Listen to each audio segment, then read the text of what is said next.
The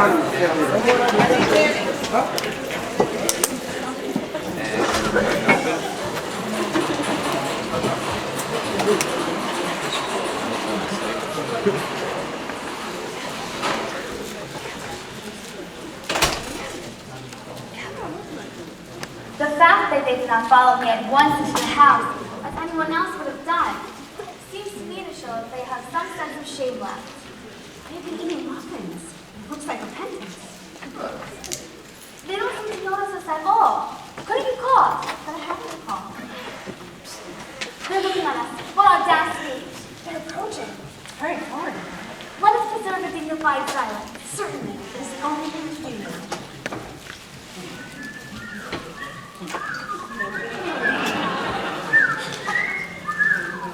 This dignified silence seems to be producing a pleasing effect, most distasteful one. But we will not be the first to speak. Certainly not. Mr. Worthing, there's one question I would like to be permitted to ask you. Much depends on your reply. Gwendolyn, your common sense is invaluable. Mr. Moncrief, kindly answer me the following question. Why did you pretend to be my guardian's brother? In order that I might have an opportunity of meeting you. It seems a more than satisfactory explanation, does it not? Yes, dear, if you can believe him. I don't, but that doesn't affect the wonderful beauty of his answer. True. In matters of grave importance, style, not sincerity, is the vital thing. Mr. Worthing, what explanation can you offer for pretending to have a brother? Was it in order that you might have an opportunity of coming up to town to see me as often as possible? Can you doubt this, Fairfax? I have the gravest doubts upon the subject, but I intend to crush them. This is not the time for German skepticism. Their answers seem to be quite satisfactory, especially Mr. Worthing's. That to me seems to have a stamp of truth upon it. I am more than content with what Mr. Moncrief said. His voice alone inspires one with absolute credulity. Then you think we should forgive them? Yes. I mean, no. True. I had forgotten. There are principles at stake that one cannot surrender. Which of us should tell them? The task is not a pleasant one. Could we not both speak at the same time? An excellent idea. I merely speak at the same time as other people. Your Christian names are still an insuperable barrier. That is all. Our Christian names? Is that all? But we're going to be christened this afternoon. For my sake, you are prepared to do this terrible thing. I am. Please me, are you ready to face this fearful ordeal? I am. How absurd to talk of the equality of the sexes, when questions of self-sacrifice are concerned that are infinitely beyond us. We are. Moments of physical courage of which we women know absolutely nothing. Darling, Darling. Oh, good heavens. What does this mean? merely that I'm engaged to be married to Mr. Worthing, Mamma. Pardon me? Come here. Sit down. Sit down immediately. Hesitation of any kind is a sign of mental decay in the young and physical weakness in the old. Pride, sir, my daughter swipe by her trusty maid, whose confidence I purchased by the means of a small coin. I followed her once here by a luggage train. Her unhappy father is, I'm glad to say, under the impression that she is attending a more than lengthy lecture by the University Extension Scheme on the permanent income on thought. I do not propose to undeceive him. Indeed, I have never undeceived him on any question. I would consider it wrong. But you will clearly understand that all communication between yourself and my daughter must cease immediately, from this moment and on this point, and indeed on all points. Am I firm? I am engaged to be married to Gwendolyn, Lady Brockdale. You are nothing of the kind, sir. And now, as regards Algernon. Algernon? Yes, Augusta. May I ask if it is in this house that your invalid friend, Mr. Bunbury, resides? Oh, no. Bunbury doesn't live here. Bunbury is someone else at present. In fact, Bunbury's dead. Dead? When did he die? His death must have been extremely sudden. Oh, I killed him this afternoon. Poor Bunbury died this afternoon. What did he die of? Oh, he was quite exploded. Exploded? Was he the victim of a revolutionary outrage? I was not aware that Mr. Bunbury was interested in social legislation. If so, he is well punished for his morbidity. I mean, he was found out. The doctors found out that Bunbury couldn't live. That is what I mean, Aunt Augusta. So, Bunbury died. He seems to have had great confidence in the opinion of his physicians. I am glad, however, that he has made up his mind to some definite course of action and acted under proper medical advice. And now, Mr. Worthing, I'd better ask who that young person is my nephew Algernon's hand seems to be holding in a peculiarly unnecessary manner. That lady is Miss Cecily Cardew, my ward. I'm engaged to be married to Cecily, Aunt Augusta. I beg your pardon? Mr. Moncrief and I are engaged to be married, Lady Bracknell. I don't know if there's anything particularly exciting about this part of Hertfordshire, but the number of engagements that go on seem to me to be considerably above the average that proper statistics have laid down for our guidance. I think some preliminary inquiry on my part would not be out of place. Mr. Worthing, I'd better ask if Miss Cardew was at all connected with any of the larger railway stations in London. I merely desire information. As of yesterday, I had no idea that there were any persons or families whose origin is determinate. Miss Cardew is the granddaughter of the late Mr. Thomas Cardew of 149 Belgrave Square, Gervais Park, Dorking, Surrey, and the Sporran, Fifthshire, NZ. That is not unsatisfactory. 3 addresses always inspire confidence, even in tradesmen. But what proof do I have their authenticity? Oh, I have carefully preserved the court guides of the period, and they're open to your inspection, Lady Bracknell. I have noted strange errors in their publications. Family solicitors are Messrs. Markaby, Markaby, and Markaby. Markaby, Markaby, and Markaby. A firm of the highest position in their profession. I am told that one of the Mr. Markabys is to be seen at dinner parties. So far, I am satisfied. That is very kind of you, Lady Bracknell. You'll also be pleased to hear that I have in my possession certificates of Miss Cardew's birth, baptism, whooping cough, registration, vaccination, confirmation, and the measles, both of the German and English variety. Ah, a life crowded with incidents, I see. Though somewhat too exciting for a young girl. I myself am not in favor of premature experiences. Come, dear, the time approaches for our departure. Mr. Worthing, I'd better ask if Miss Cardew has any little fortune? Oh, only about 130,000 pounds in the funds. That is all. Also pleased to have seen you, Lady Bracknell. I hope you have a pleasant journey back into town. A moment, Mr. Worthing. 130,000 pounds, and in the funds. Miss Cardew seems to me a most attractive young lady now that I look at her. Few girls of the present day have really any solid qualities that last and improve with time. We live, and I regret to say, an age of services. Come here, dear. Sweet child, your dress is sadly simple, and your hair seems almost as nature might have left it. But we can soon alter all that. A thoroughly experienced French maid can produce a really marvelous result in a brief space of time. I remember recommending her to a one Lady Lansing, and after 3 months, her own husband didn't know her. After 6 months, nobody knew her. Kindly turn around, dear. No, the side view is what I want. Yes, just as I suspected. There are distinct social possibilities in your profile. Our 2 weak points in our age are its want of principle and its want of profile. The chin a little higher, dear? Style largely depends on the way the chin is worn. It is worn very high at present. Algernon? Yes, Aunt Augusta. There are distinct social possibilities in Miss Cardew's profile. Cecily is the sweetest, dearest, prettiest girl in the whole world. And I couldn't care 2 pence about social possibilities. Do not speak disrespectfully of society, Algernon. Only people who cannot get into it do that. Sweet child, you know that Algernon has nothing but his debts to depend upon. I myself am not in favor of any mercenary marriages. When I married Lord Bracknell, I had no fortune of any kind, but I never dreamed of allowing that to stand in my way. So, I suppose, I must give my consent. Thank you, Aunt Augusta. Cecily, you may kiss me. Thank you, Lady Bracknell. You may address me as Aunt Augusta for the future. Thank you, Aunt Augusta. I think the wedding had better take place quite soon. Thank you, Aunt Augusta. To speak quite frankly, I myself am not in favor of long engagements. They always give the other person the opportunity of finding out each other's character before marriage, which I think is never advisable.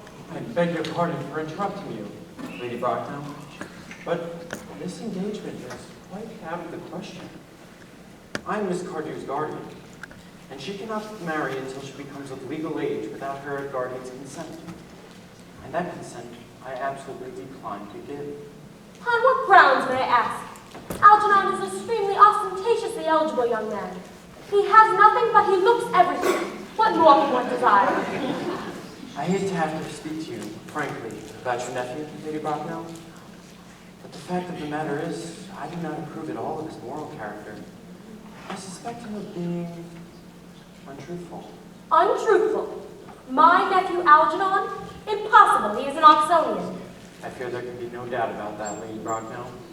However, during my temporary absence this afternoon out to London on an important question of romance, your nephew gained admission to my house by means of false pretense under the name of Ernest. Under an assumed name, he drank.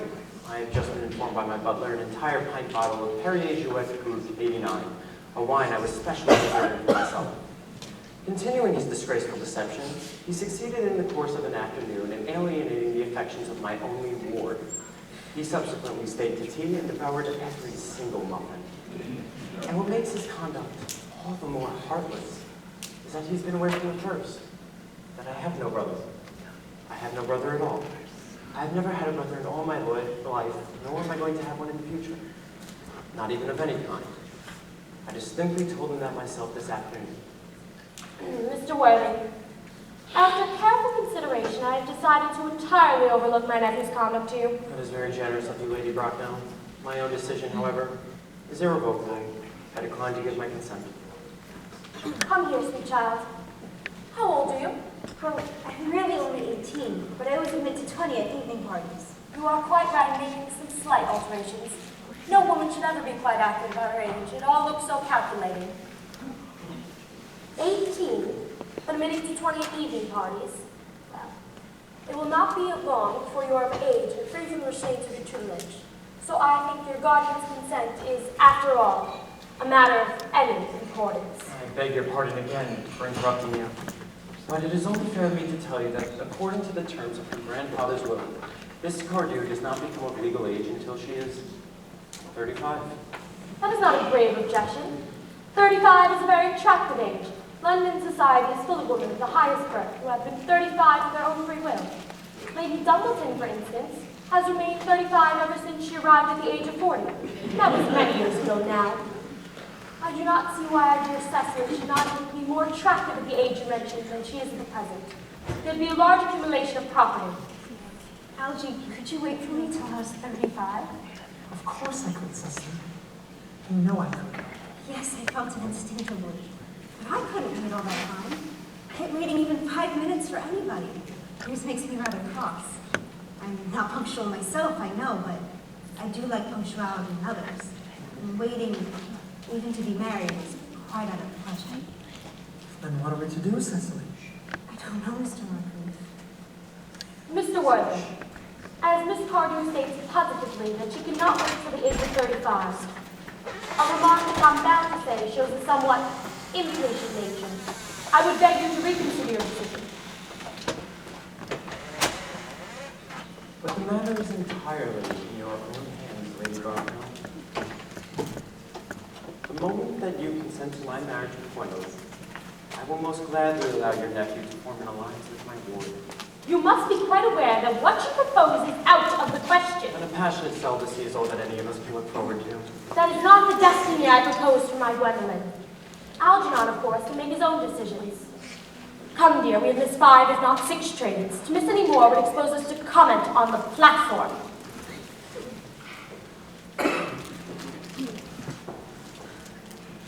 Everything is quite ready for the christenings.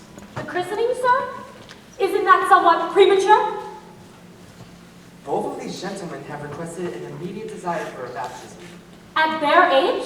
The idea is grotesque and irreligious. Algernon, I forbid you to be baptized. I will not hear of such excesses. Lord Bracknell will be highly displeased if you learn that this was the way in which you wasted your time and money. I just understand that there is to be no christenings at all this afternoon? I don't see it. As things are now, it would be of much practical value to either of us, Dr. Chasuble. It's worthy. We've heard such sentiments from you. They invoke the heretical views of the Anabaptists, views that I have completely refuted in 4 of my unpublished sermons. However, as the present mood seems to be one of curiously secular, I will return to the church at once. Indeed, I have just been informed by the pew opener that Miss Prism has been waiting for me in the vestry for the past hour and a half. Miss Prism? Did I hear you mention a Miss Prism? Why, yes, I'm on my way to join her right now. Please, allow me to detain you for one moment. This may prove to be of vital importance to Lord Rothwell and myself.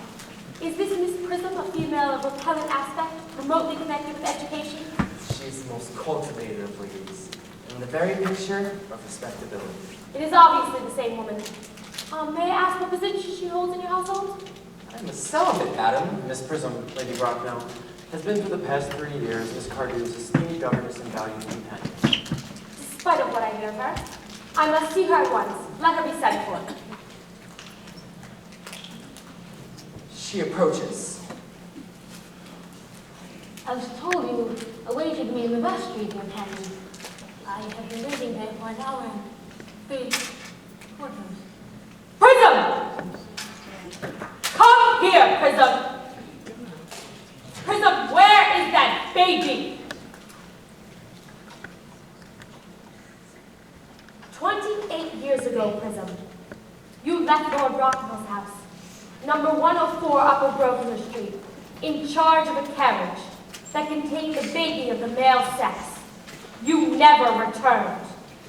Through the elaborate investigations of the Metropolitan Police, the carriage was discovered at midnight, standing in a remote corner of Bayside.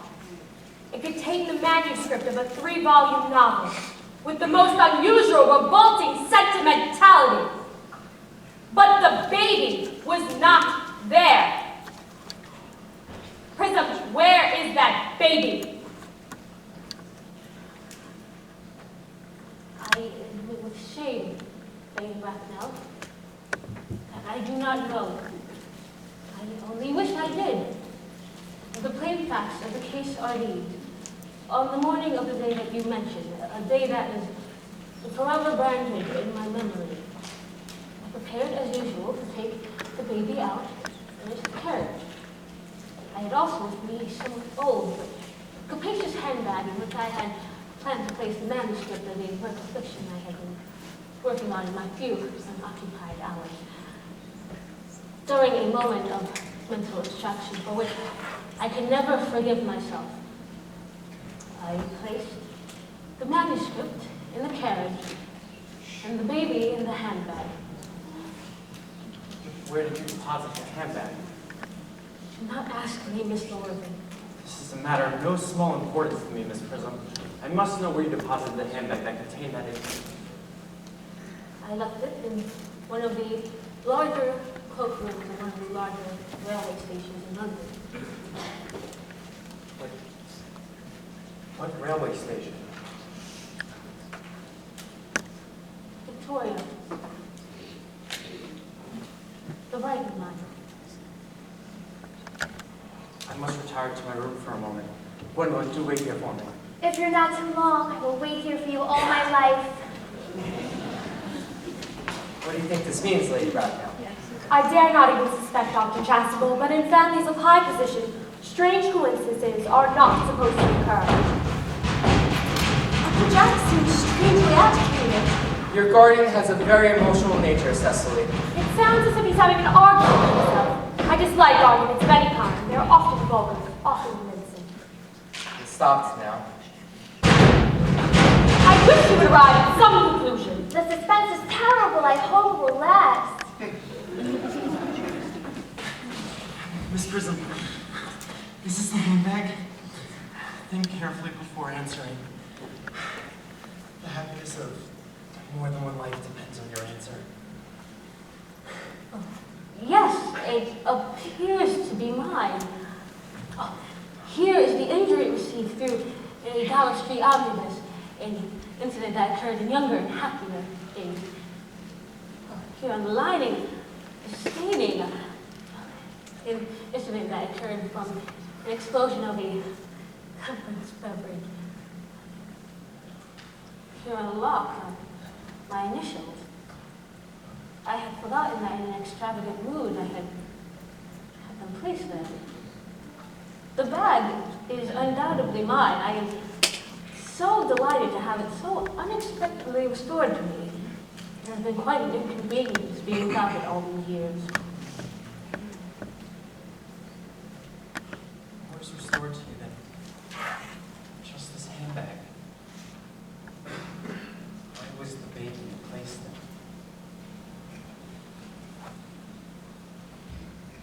there? Ruth, Yes. Mother. Mr. Worthy, I am unmarried. Unmarried. I do not deny this is a serious blow, but who has the right to cast a stone against one who has suffered? Cannot repentance wipe out an act of folly? Why should there be one law for men and another for women? Mother, I forgive you. I am afraid there is some error. There is a woman who can tell you who you really are, Mr. Worthy. Lady Brockman.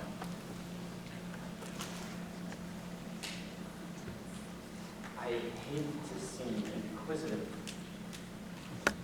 but would you kindly inform me of who I am? I feel that the news I have to give you will not altogether please you. You are the son of my poor sister, Mrs. Moncrief, and consequently, Algernon's elder brother. Algy's elder brother.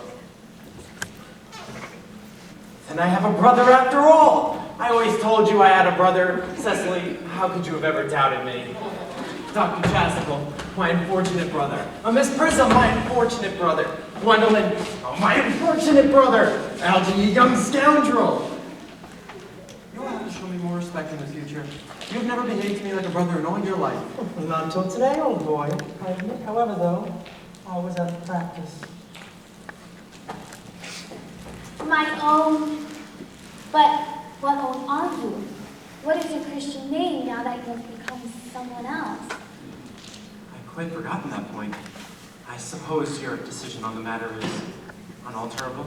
I never change except in my affection. What a noble nature you have, Gwendolyn. The matter better be cleared up at once. And Augusta, a moment. The time that I was placed in the handbag, had I been christened already? Every luxury that money could buy, including christenings, was lavished on you by your fond and doting parents. And I was christened, okay. What was my Christian name? Let me know the worst. Being the eldest son, you were naturally christened after your father.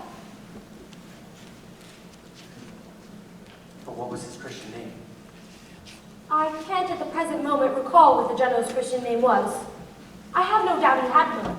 He was eccentric, but only in later years. Algy, you can recollect what our father's Christian name was? My dear fellow, he died before I was a year old. We weren't even on speaking terms.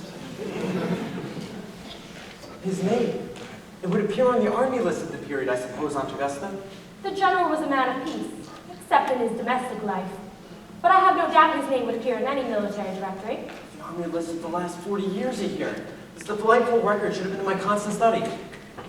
And generals, Malum, Moxbum, Migley, what ghastly names they have. Migsby, Mobbs, Markaby, Moncrief, General, Colonel, General, 1840, General, 1869. Christian names.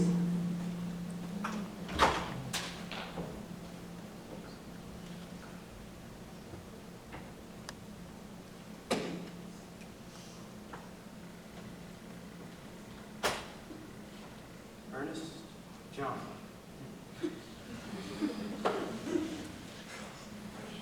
My name was Ernest after all. I always told you my name was Ernest. Well, it is Ernest. I mean, naturally Ernest. Yes, I remember the general's name was Ernest.